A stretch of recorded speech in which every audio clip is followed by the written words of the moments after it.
So this is Indian Canyon, the hike I'm doing.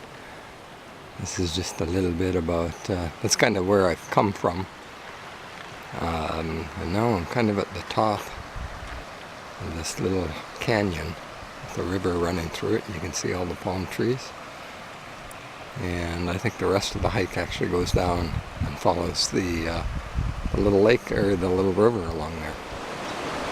I've been going for a while now, and still kind of down in the canyon.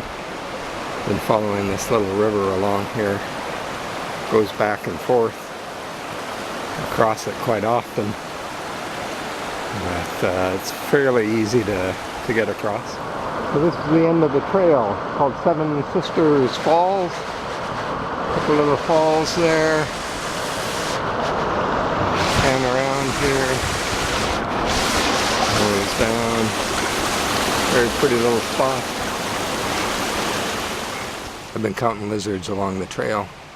Just over 4 million now, so I think I'll stop. There's lots. Move. Oh, there he goes.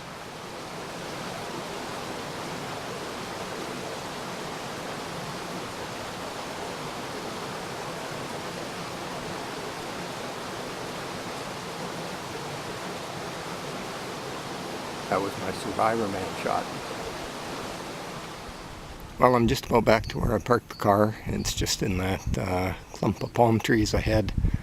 I've been about 4 miles, 2 miles out, 2 miles back. So I'm going to stop, have a bite to eat, and then probably do another hike from this spot before I move on.